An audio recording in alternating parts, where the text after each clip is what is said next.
Hello students, कैसे हैं आप सब लोग। आई होप आप लोग अच्छे होंगे, अच्छे से पढ़ाई कर रहे होंगे। और बहुत से जो डाउट आ रहा है सर, प्री बोर्ड के जो मार्क्स हैं, अब प्री बोर्ड आ गए हैं, किसी में हो चुके हैं, किसी में 2 पेपर भी हो गए हैं, किसी में होने वाले हैं। सर ये प्री बोर्ड के मार्क्स क्या हमारे रिजल्ट में जुड़ेंगे? कहीं लिखा होगा ऐसा कुछ? तो मैं आपको सर डिटेल में बताता हूँ कि प्री बोर्ड मार्क्स का आखिरकार होगा क्या। थोड़ा ध्यान से समझना चीजों को, आपको क्लियरिटी आ जाएगी कि कैसे क्या चीजें होती हैं, स्कूल कैसे वर्क करता है, कुछ चीजें इंटरनल होती हैं, वो बातें भी मैं आपको बताता हूँ। ठीक है, अब जैसे फॉर एग्जाम्पल आपका प्री बोर्ड अभी स्टार्ट हो रहा है, मान लो। ठीक है, प्री बोर्ड एग्जाम की अगर मैं बात करूँ तो वो 15 फेब से, मतलब मान लेता हूँ मोटा मोटा स्टार्ट हो रहा है। किसी का 11 फेब से भी है, मैं देख रहा हूँ कमेंट सेक्शन में, किसी का 15 से है। लेकिन इसके मार्क्स जो होंगे वो क्या होंगे? मान लो मैथ्स की बात करें तो मैथ्स का आपको पता है प्री बोर्ड जो होगा 40 मार्क्स का होगा। तो क्या ये 40 मार्क्स जो है वो कहाँ ऐड होंगे आपकी? अब रिपोर्ट कार्ड की अगर मैं बात करूं, मैं आपकी रिपोर्ट कार्ड की बात करूं, जो रिजल्ट है आपका वो कैसे बनेगा भाई? वो बनेगा आपका टर्म 1 और इधर लिखा होगा टर्म 2। टर्म 1 में आपके जो 40 मार्क्स का पेपर था उसमें कितने आए हैं, और इधर लिखा होगा इंटरनल असेसमेंट। इंटरनल असेसमेंट मान लो 10 में तुम्हें कितने मिले, 8 मिले, 10 मिले। ठीक है, तो वो यहाँ पे मान लो आपका 50 का बना और इसमें आ गए मान लो 45। और टर्म 2 भी ऐसी ही होगा, 40 मार्क्स का, फिर इंटरनल असेसमेंट। यानी कि अगर मैं पहले बोलूं टर्म 1 40 मार्क्स में मान लो आपकी 35 है, और इसकी जो इंटरनल असेसमेंट है I.A लिख देता हूँ, इसमें आपको चलो 10 में 10 दे दिए बाई चांस। ठीक है, मैं मान लेता हूँ तुम्हें दे दिए, लेकिन इसके लिए मेहनत करनी पड़ती है। टर्म 2 में मान लो 40 में आपको 35 यहाँ भी है, और यहाँ पे जो इंटरनल असेसमेंट 10 में मिली है वो 8 मिली है। ठीक है, तो अब कैसे प्ले कर रहा है भाई? इधर तो कहीं प्री बोर्ड की बात नहीं हो रही, रिपोर्ट कार्ड में कहीं भी प्री बोर्ड के मार्क्स नहीं होंगे। तो पहली चीज तो ये क्या आपके माइंड में आ रहा हो कि प्री बोर्ड मार्क्स का क्या होगा? तो भैया रिपोर्ट कार्ड में प्री बोर्ड के मार्क्स कहीं भी नहीं लिखे होंगे। होगा भी तो इंटरनल असेसमेंट, ठीक है, या डायट उसको ऐड करके दिया जाएगा, या इंटरनल में अलग भी लिखे रह सकता है। ठीक है, तो ये चीज रहेगी। अब इंटरनल असेसमेंट में प्री बोर्ड का क्या रोल है? वो रोल है क्यों, टर्म 1 की बात करें, वो जो 40 मार्क्स का है जिसमें आपके 35 आए हैं वो तो फिक्स है भाई, वो तो 40 मार्क्स में है। 10 नंबर जो इंटर असेसमेंट है वो स्कूल के हाथ में है, जो आपके मैथ्स पढ़ाते हैं, जो आपको साइंस पढ़ाते हैं, वो चीजें हैं।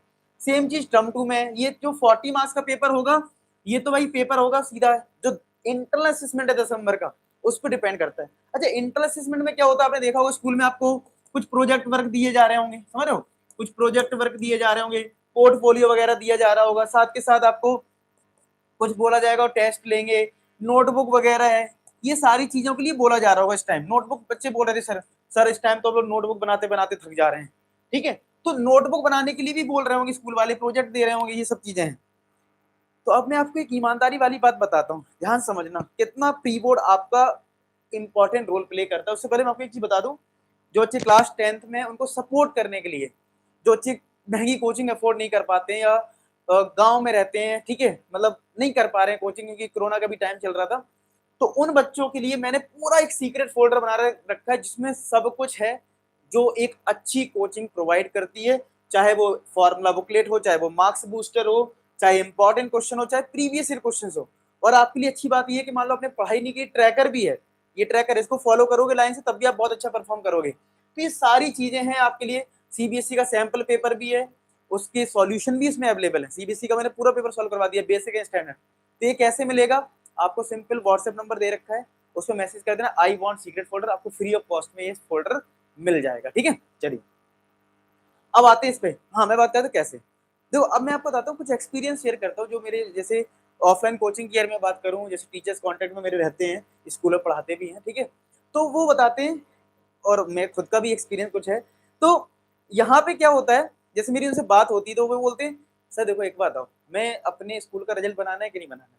ठीक है मैंने कहा हाँ, बिल्कुल बनाना है। तो सर ये बताइए, अगर मुझे पता है कि ये बच्चा प्री बोर्ड में 40 में 40 लेके आया है, तो यही बच्चा तो मुझे 100 में 100 दिलवाएगा। समझना मेरी बात, यही तो बच्चा 100 में 100 दिलवाएगा कि नहीं दिलवाएगा, जो बच्चा 40 में 40 प्री बोर्ड लेके आया है। और यही बच्चा टॉप करेगा तो मेरा भी नाम होगा भाई, स्कूल में 100 में 100 दिलवाए। मान लो कि मैथ्स का टीचर स्कूल में है, ठीक है, तो वो कब खुश होगा? जब स्कूल का बहुत अच्छा रिजल्ट आएगा, मैथ्स का उसका बहुत अच्छा रिजल्ट आएगा, जो फिजिक्स वाला टीचर उसका फिजिक्स में 100 में 100 आ जाए, 50 में 50 आ जाए, समझ रहे हो, तो वो कब खुश होगा? अब ये उसको पता है यार ये बच्चा प्री बोर्ड में फुल नंबर ला रहा है, ठीक है, या कोई टेस्ट लिए फुल में फुल ला रहा है। तो जो बचे 10 नंबर हैं जिसमें आपकी नोटबुक है, ठीक है, या पोर्टफोलियो है, या फिर आपके प्रोजेक्ट वर्क है, जो 10 नंबर में आपको दिया जाना है, तो वो 10 नंबर क्यों काटेगा आपके? अगर नोटबुक 19-20 भी बना दोगे ना, बच्चे बोलते सर हम नोटबुक में बहुत ज्यादा बिजी। अरे ज्यादा कलाकारी की जरूरत नहीं है, तुम फोकस करो नंबर लाने पे। तुम्हारा जो प्री बोर्ड है उसमें फुल नंबर लाओ तुम। तो नोटबुक तुम थोड़ा थोड़ा का मतलब ये नहीं तुम बिल्कुल घटिया बना के भेज दो। अरे तुम जल्दी जल्दी कंप्लीट करा लो, कोई भाई है घर में उससे लिखवा लो, किसी कॉपी पकड़ो। अगर तुम्हें लगता है एक बर्डन बन रहा है, पढ़ाई नहीं कर पा, तब बोल रहा हूँ ये बात, तुम किसी से करके सबमिट कर दो, ठीक है। थोड़ा लिख दो, 1-2 पेज से लिखवा लो, कुछ कुछ करवा दो, ठीक है। कर लो ऐसे, कोई दिक्कत नहीं है। और स्पीड में करो, ज्यादा राइटिंग सजाने की भी जरूरत नहीं है, ठीक है। अगर राइटिंग थोड़ी खराब भी होगी ना, थोड़ी सी खराब होगी, ठीक है, थोड़ा कम लिख दोगे, लेकिन अगर तुमने प्री बोर्ड में फोड़ दिए तो टीचर की बहुत ज्यादा पॉसिबिलिटी है तुम्हें 10 में 10 नंबर दे देने। और अगर तुमने प्री बोर्ड में 40 में तुम लेके आ रहे हो 20 नंबर, ठीक है, 40 में नंबर लेके आ रहे हो 20, तो तुमने नोटबुक चाहे जितनी सजा रखी हो, चाहे तुमने दिन रात मेहनत करी हो, तब भी तुम्हें 10 में 10 नहीं मिलेंगे, 8 नंबर दे देगा। क्योंकि सारा जो फोकस होता है ना टीचर का, वो होता है मार्क्स पे।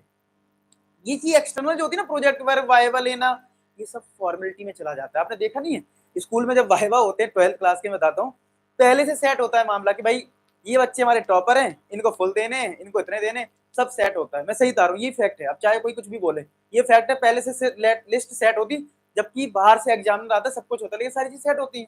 क्योंकि स्कूल को अपना रिजल्ट ही बनाना है, तो भाई टॉपर जो बच्चा है उसको अगर प्रोजेक्ट वर्क में 30 मार्क्स का है तो 29 थोड़ी ना देंगे, उसको 30 देंगे, समझ रहे हो। चाहे उसने आंसर दिया हो उस टाइम, चाहे ना दिया हो, मैं सही बता रहा हूँ, यही फैक्ट है। चाहे पूछना भी अपने सीनियर से, पूछना ऐसा होता है कि नहीं होता है, ठीक है। तो यानी कि जो वाइवा है, नोटबुक है, वो सारा का सारा खेल डिपेंडेंट है आपके प्री बोर्ड के मार्क्स पे। तो यहाँ पे ज्यादा मेहनत नहीं करनी है। कुछ बच्चे यहाँ ज्यादा मेहनत कर रहे हैं, दिन भर लगे हैं नोटबुक सजा सजा के लिखने में लगे, अरे टाइम नहीं है, तो जैसा लग रहा है वैसा करके दे दो। हाँ, सबमिट जरूर करो, जिससे कि टीचर, देखो टीचर को क्या होता है ना, रिकॉर्ड मेंटेन करना होता है। अब ये मत सोचना कि जमा ही नहीं करोगे, रिकॉर्ड मेंटेन करना होता है। टीचर के पास एक प्रॉपर स्कूल का एक सिस्टम होता है जिसमें लिखा एक कॉलम होता है नोटबुक, तो टीचर को उसमें नंबर देने पड़ते हैं, 5 नंबर का है, 3 नंबर का है, तो जो भी इसको मेंशन करना पड़ता है। तो तुम्हारी नोटबुक होनी चाहिए टीचर के पास, अच्छी है बुरी है वो मैटर नहीं करता, लेकिन होनी तो चाहिए जिसमें नंबर मिल पाए। आई बात समझ में। तो यानी कि कहने का मतलब ओवरऑल कंक्लूजन ये है कि आपको पूरा फोकस अपने प्री बोर्ड पे करना है, फुल फोड़ना है। ये जो साइड वाला काम है, इसमें आपको फिर भी नंबर मिलने के चांसेस रहेंगे। आप चाहे अपने सीनियर से पूछे ऐसा होता है कि नहीं होता है, ठीक है। बात समझ में आ गई। तो इसका मतलब ये है कि प्री बोर्ड के मार्क्स का रोल है आपके रिजल्ट पर। तो ये आंसर आपको मिल गया होगा। तो आई होप आपको चीजें क्लियर होगी। फिर भी कोई डाउट है तो कमेंट सेक्शन में जरूर लिखना। बाकी मिलते हैं नेक्स्ट वीडियो, तब तक अपना ख्याल रखें। Bye bye too. और लास्ट में की बात बोलूंगा कि आप सभी सफल हो। धन्यवाद।